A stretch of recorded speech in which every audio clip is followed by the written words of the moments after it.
Hello दोस्तों, LV classes की इस नई वीडियो में आप सभी का स्वागत है। तो गतिमान आवेश तथा चुंबकत्व के इस लेक्चर में आज आप लोग पढ़ेंगे धारावाही चालक के कारण उत्पन्न चुंबकीय क्षेत्र की दिशा का निर्धारण। यानी कि धारावाही चालक के कारण जो चुंबकीय क्षेत्र उत्पन्न होता है उसकी दिशा जो है किस प्रकार से ज्ञात की जाती है। तो इसके लिए दो नियम जो है प्रदर्शित किए गए हैं। एक है दाएं हाथ की हथेली का नियम नंबर 1, इसके अलावा दूसरा है मैक्सवेल का दक्षिणावर्ती पेश नियम। तो सबसे पहले इसमें हम लोग पढ़ेंगे दाएं हाथ की हथेली का नियम नंबर 1। तो ध्यान दीजिए, इसमें दाएं हाथ की हथेली का नियम नंबर 1, यानी कि आप बोल सकते हैं यहाँ पर राइट हैंड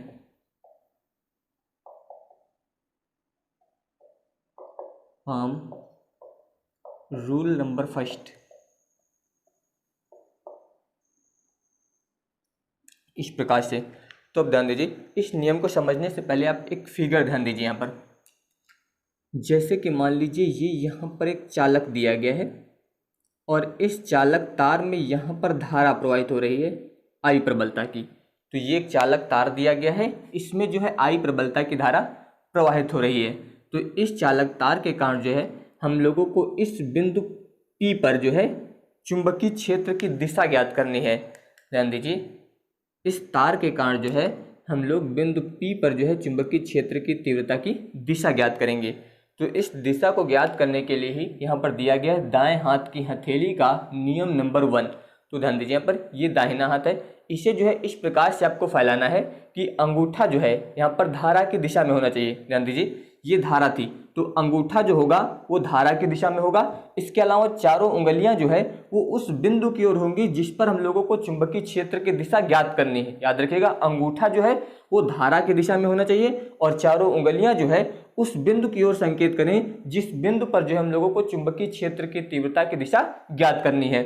तो अगर आप इस प्रकार फैलाएंगे, उसके बाद जब हथेली से धक्का देंगे तो हथेली से धक्का देने की जो दिशा है वो चुंबकीय क्षेत्र की तीव्रता की दिशा होगी। याद रखिएगा, आप इसमें बताएंगे कि यदि हम अपने दाएं हाथ के पंजे को इस प्रकार फैलाएं कि अंगूठा जो है वो चालक में प्रवाहित धारा की दिशा में तथा चारों उंगलियां जो है उस बिंदु की ओर संकेत करें जिस पर जो है धारा के कारण उत्पन्न चुंबकीय क्षेत्र की तीव्रता की दिशा ज्ञात करनी है, तो हथेली से धक्का देने की दिशा जो है वो चुंबकीय क्षेत्र की तीव्रता की दिशा को प्रदर्शित करेगी।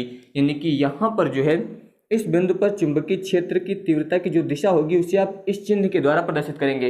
इस चिन्ह का मतलब है कि कागज के तल में ऊर्ध्वाधर नीचे की ओर, यहाँ पर आप बता सकते हैं कि कागज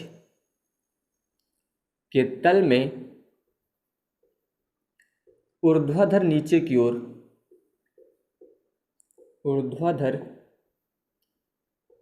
नीचे की ओर इस प्रकार से। अगर यही बिंदु आपको इधर दिया होता, ध्यान दीजिए, जैसे कि मान लीजिए इधर कहीं कोई बिंदु दिया गया Q और इस बिंदु पर आपको तीव्रता ज्ञात करनी है, तो अगर इस बिंदु पर तीव्रता ज्ञात करनी है तो वहां पर जो चुंबकीय क्षेत्र की तीव्रता की दिशा होगी वो इस प्रकार से आप प्रदर्शित करेंगे। ध्यान दीजिए, क्यों? क्योंकि अंगूठा जो है धारा की दिशा में होना चाहिए और चारों उंगलियां जो है इस बिंदु की ओर संकेत करनी चाहिए। तो आप ध्यान दीजिए, आप इस प्रकार से करेंगे। यहाँ पर अंगूठा जो होगा वो धारा की दिशा में होगा और चारों उंगलियां इस बिंदु की ओर होंगे। तो हथेली से धक्का देंगे तो धक्का जो है बाहर की ओर होगा। ध्यान दीजिए, इस प्रकार से, यानी कि यहाँ पर जो चुंबकीय क्षेत्र की तीव्रता की दिशा होगी वो ऊर्ध्वाधर ऊपर की ओर होगी। तो इसका मतलब यहाँ पर आप बता सकते हैं इसमें कागज के तल में ऊर्ध्वाधर ऊपर की ओर, तो यहाँ पर जो चुंबकीय क्षेत्र की दिशा होगी वो ऊपर की ओर होगी। तो ये आप लोग याद रखिएगा यहाँ पर कि अंगूठा जब धारा की दिशा में होगा और चारों उंगलियां जो है अभीष्ट बिंदु की ओर संकेत करेंगी तो हथेली से धक्का देने की जो दिशा होगी वो चुंबकीय क्षेत्र की दिशा होगी। तो वही यहाँ पर आप बताएंगे कि यदि आप इसमें लिखेंगे कि यदि हम अपने दाएं हाथ के पंजे को इस प्रकार फैलाएं,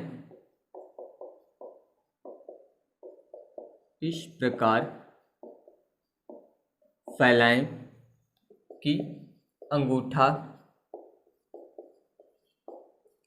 चालक में बहने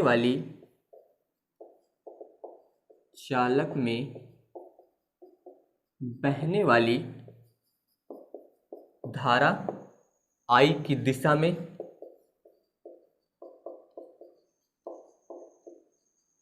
हो तथा फैली हुई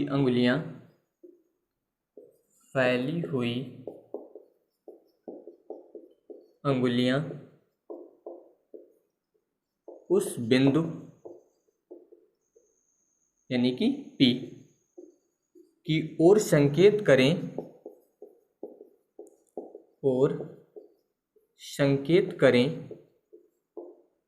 जिस पर धारा के कारण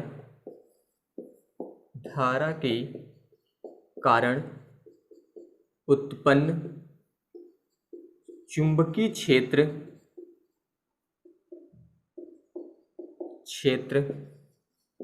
की दिशा ज्ञात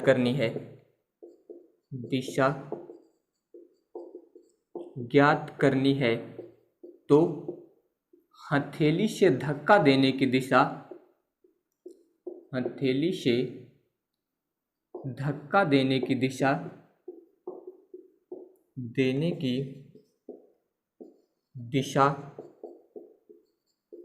चुंबकीय क्षेत्र की तीव्रता की दिशा को प्रदर्शित करती है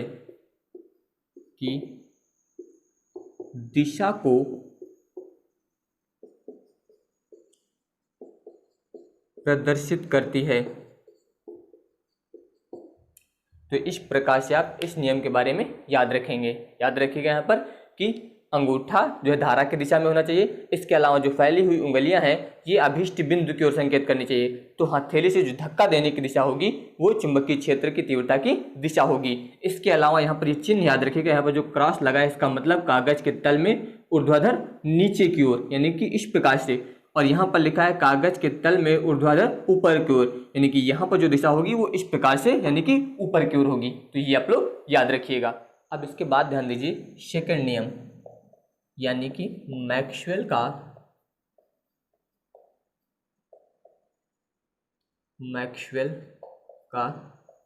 दक्षिणावर्ती पेंच नियम।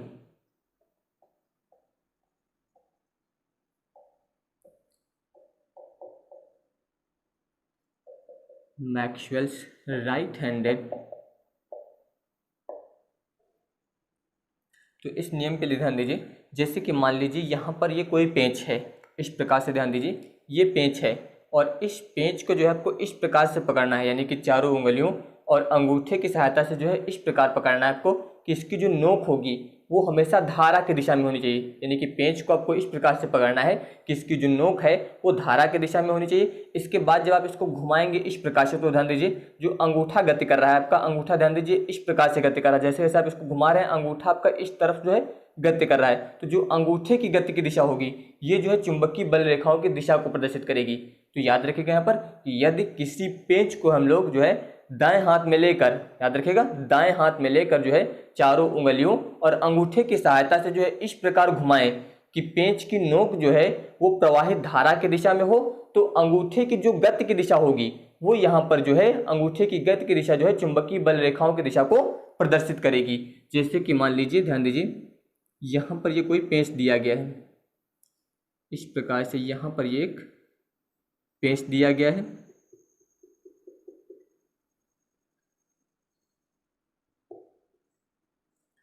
और इस पेंच में यहाँ पर ध्यान दीजिए ये इसकी यहाँ पर नोक है, तो इसकी जो नोक होगी इस पेंच की वो हमेशा धारा की दिशा में होनी चाहिए इस प्रकार से।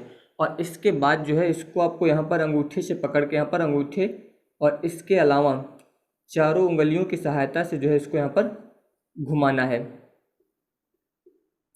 यहाँ पर ये अंगूठा, तो चारों उंगलियों की सहायता से जब इसे घुमाएंगे तो ये इस तरफ गति करेगा इस प्रकार से। तो ये जो गति की दिशा होगी ये यहाँ पर चुंबकीय बल रेखाओं की दिशा होगी।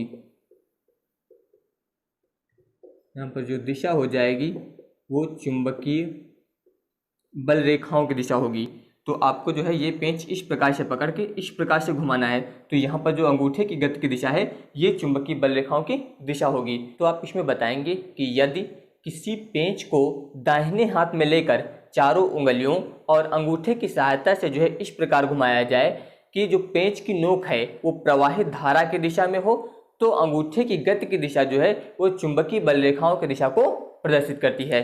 तो वही यहाँ पे लिखना है। आप इसमें लिखेंगे यदि किसी पेंच को दाहिने हाथ में लेकर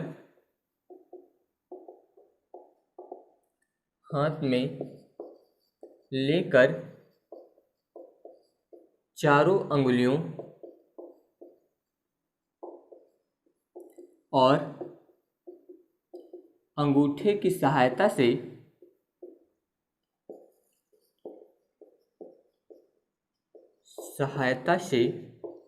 इस प्रकार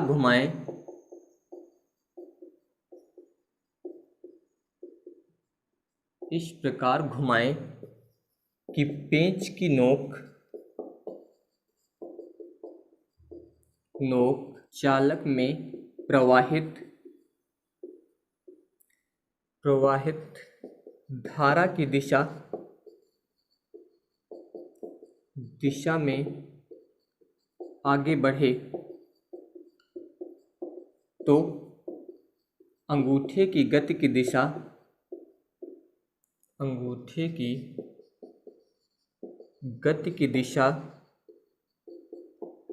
चुंबकीय बल रेखाओं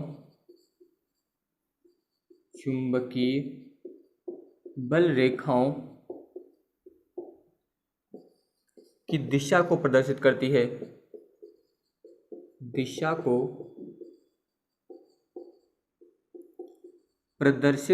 है। तो इस प्रकार से जो है आप चुंबकीय क्षेत्र की दिशा का निर्धारण कर सकते हैं। यानी कि चुंबकीय क्षेत्र की दिशा ज्ञात करने के लिए अब आप इन्हीं दोनों नियमों का, यानी कि दाएं हाथ की हथेली का नियम नंबर 1, इसके अलावा मैक्सवेल के दक्षिणावर्ती पेंच नियम का प्रयोग करेंगे। अब इसके बाद ध्यान दीजिए, अगला टॉपिक है यहाँ पर धारावाही वृत्ताकार लूप अथवा कुंडली के केंद्र पर चुंबकीय क्षेत्र। यानी कि यहाँ पर जो हम लोग कुंडली के केंद्र पर जो है चुंबकीय क्षेत्र की तीव्रता का निर्धारण करेंगे। तो इसके लिए सबसे पहले ध्यान दीजिए, यहाँ पर मान लीजिए कोई एक तार है और इस तार को जो है यहाँ पर एक वृत्त के रूप में इस प्रकार से मोड़ दिया गया है। ये एक तार था, इसे यहाँ पर जो है एक वृत्त के रूप में इस प्रकार से मोड़ दिया गया है।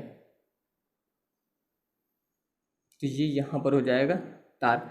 अब ध्यान दीजिए, यहाँ पर इस तार को जो है कुंडली के रूप में मोड़ दिया गया है। इस कुंडली का केंद्र यहाँ पर हम लोग मान लेते हैं O। तो ये कुंडली का केंद्र हो गया। इसके अलावा इस तार का हम लोग एक अल्प भाग लेंगे। ध्यान दीजिए, यहाँ पर इस तार का एक अल्प हिस्सा लेना, जैसे कि ये ले लिया गया, इसका ये अल्प हिस्सा हो जाएगा और इसको हम लोग मान लेते हैं DL। इस प्रकार से ये इस तार का एक छोटा सा भाग लिया गया है जिसे हम लोगों ने लिखा है DL, इसे बोलते हैं अल्पांश। और इसके अलावा इसकी त्रिज्या हम लोग मान लेते हैं, यहाँ से यहाँ तक की त्रिज्या है स्मॉल a। तो ये हो गई त्रिज्या, ये यहाँ पर हो गया बिंदु O और ये यहाँ पर हो गया अल्पांश। और इसमें यहाँ पर मान लेते हैं कि यहाँ पर धारा प्रवाहित हो रही है I। तो ये धारा इस प्रकार से यहाँ पर प्रवाहित हो रही है, I प्रबलता की विद्युत धारा हो गई। और इसमें यहाँ पर ये जो हो जाएगा, इसके केंद्र पर चुंबकीय क्षेत्र यानी कि B, इसका निर्धारण यहाँ पर आपको करना है। तो आप ध्यान दीजिए, इसमें सबसे पहले आपको लिखना क्या है। आप इसमें ध्यान दीजिए, इसकी जो त्रिज्या है वो A है। यहाँ पर ये एक तार था जिसे A त्रिज्या के वृत्ताकार लूप के रूप में यहाँ पर मोड़ दिया गया है। तो वही आप इसमें बताएंगे कि माना किसी तार को जो है A त्रिज्या के वृत्ताकार लूप के रूप में मोड़ा गया है, जिसमें जो है I प्रबलता की विद्युत धारा प्रवाहित की जा रही है। हमें इस वृत्ताकार कुंडली के केंद्र O पर जो है चुंबकीय क्षेत्र की तीव्रता का निर्धारण करना है। सबसे पहले आपको इतना ही लिखना है। अब इसके बाद सबसे पहले हम लोग यहाँ पर इस अल्पांश के कारण जो है बिंदु O पर तीव्रता ज्ञात करेंगे। तो यहाँ पर आपको लिखना है इसमें अल्पांश DL के कारण बिंदु O पर चुंबकीय क्षेत्र की तीव्रता क्षेत्र की तीव्रता। तो इसके लिए यहाँ पर हम लोग बायो सेवर्ट का नियम प्रयोग करेंगे। तो ध्यान दीजिए, सूत्र हो जाएगा डी बी बराबर ये होता है म्यू नॉट बटे 4 पाई, इसके बाद I D L sine theta बटे यहाँ पर होता है आर स्क्वायर, लेकिन आर की जगह पर त्रिज्या कितनी है ए, तो यहाँ पर ये हो जाएगा ए स्क्वायर। अब इसमें आपको ध्यान देना है, यहाँ पर ये कितना है कोण थीटा, तो यहाँ पर ध्यान दीजिए ये आपको दिया गया है अल्पांश इस प्रकार से, तो अल्पांश यहाँ पर दिया गया, तो इस वृत्त की परिधि से जो है इस केंद्र को मिलाने वाली रेखा जो है इस वृत्त पर दिए गए बिंदु पर लंबवत होती है, यानी कि इसके बीच का जो कोण होगा ये कितना होगा, हमेशा 90 अंश होगा। यानी कि यहाँ पर जो अल्पांश दिया गया है, इस अल्पांश और इस केंद्र को मिलाने वाली रेखा के बीच का जो कोण है वो कितना होगा, 90 डिग्री। यहाँ पर याद रखिएगा इसके बीच का कोण कितना होगा, 90 डिग्री। यानी कि यहाँ पर आप बता सकते हैं चूंकि थीटा बराबर कितना है, 90 डिग्री, तो अगर थीटा का मान यहाँ पर आप 90 रख दें तो ये हो जाएगा डी पी बराबर म्यू नॉट बटे 4 पाई आई डी एल बटे ए स्क्वायर। ध्यान दीजिए इसकी जगह पे आपको लिखना है, अब साइन थीटा की जगह पे हो जाएगा साइन 90 इस प्रकार से। यानी कि यहाँ पर ध्यान दीजिए ये आएगा फिर डी बी बराबर म्यू नॉट बटे 4 पाई आई डी एल बटे ए स्क्वायर, साइन 90 का मान 1 हो जाएगा। तो ये इतना आ गया, इसको हम लोग मान लेते हैं समीकरण 1। तो यहाँ पर जो तीव्रता आई है ये इस अल्पांश के कारण आई है। अब हम लोग बिंदु O पर जो है परिणामी चुंबकीय क्षेत्र की तीव्रता ज्ञात करेंगे। तो अब आपको यहाँ पर लिखना है, अब केंद्र पर परिणामी चुंबकीय क्षेत्र की तीव्रता, चुंबकीय क्षेत्र की तीव्रता, तो जब परिणामी चुंबकीय क्षेत्र की तीव्रता ज्ञात करेंगे तो इसे लिखते हैं B से, और ये हो जाएगा यहाँ पर सिग्मा dB। यानी कि जो यहाँ पर अल्प भाग के कारण हम लोगों ने चुंबकीय क्षेत्र की तीव्रता ज्ञात की थी, वहां पर ध्यान दीजिए सिग्मा लग जाएगा उसके साथ। सिग्मा का मतलब होता है बीजगणितीय योग। तो आप ध्यान दीजिए इसमें हम लोग मान रखेंगे, तो यहाँ पर आप लिखेंगे सिग्मा, इसका मान आपको यहाँ पर समीकरण 1 से रखना है, तो इसकी जगह पे हो जाएगा म्यू नॉट बट्टे में हो जाएगा 4 पाई आई डी एल बटे ए स्क्वायर, इतना हुआ। इसके बाद इससे आप लिखेंगे B बराबर, ध्यान दीजिए म्यू नॉट बट्टे हो जाएगा 4 पाई इंटू आई, और बट्टे में यहाँ पर लिखेंगे ए स्क्वायर, इसके बाद सिग्मा डी एल, ये इतना हो गया। तो यहाँ पर ध्यान दीजिए सिग्मा डी एल बराबर प्रयोग किया जाएगा 2 पाई ए। अब ध्यान दीजिए ये कहाँ से आया है, इसके लिए ध्यान दीजिए यहाँ पर जो है ये एक वृत्त के रूप में मोड़ा गया था इस तार को, और इस पर हम लोगों ने एक छोटा सा हिस्सा लिया था जिसे अल्पांश बोलते हैं। तो यहाँ पर ध्यान दीजिए इस अल्पांश का जब हम लोग यहाँ पर बीजगणितीय योग ज्ञात करेंगे, बीजगणितीय योग यानी कि पूरे भाग की लंबाई, तो यहाँ पर वृत्त का जो बाहरी हिस्सा होता है इसे हम लोग बोलते हैं परिधि, और परिधि के लिए हम लोग प्रयोग करते हैं 2 पाई r। तो ये एक अल्प भाग था, जब हम लोग यहाँ पर इसका बीजगणितीय योग करेंगे तो ये पूरे भाग का मान यहाँ पर लिखेंगे, तो परिधि यानी कि 2 पाई a इस प्रकार से इतना होगा। तो यहाँ पर ये हो जाएगा B बराबर म्यू नॉट बटे 4 पाई इंटू आई बटे ए स्क्वायर इंटू इसका मान रखेंगे तो 2 पाई a, इतना हुआ। अब इसके बाद ध्यान दीजिए यहाँ पर जो है पाई से पाई कैंसिल हो जाएगा, a से एक a कैंसिल हो जाएगा, 2 से 2 कैंसिल हो जाएगा, यहाँ पर 2 बच जाएगा। यानी कि यहाँ पर अब बचा है इसमें B बराबर म्यू नॉट, इसके बाद I इतना हो जाएगा, और बट्टे में आएगा 2a। तो ये यहाँ पर जो है इसके केंद्र पर चुंबकीय क्षेत्र की तीव्रता का सूत्र हो जाएगा। इसके अलावा अगर इसमें आप बताना चाहें तो आप बता सकते हैं कि यदि कुंडली में फेरों की संख्या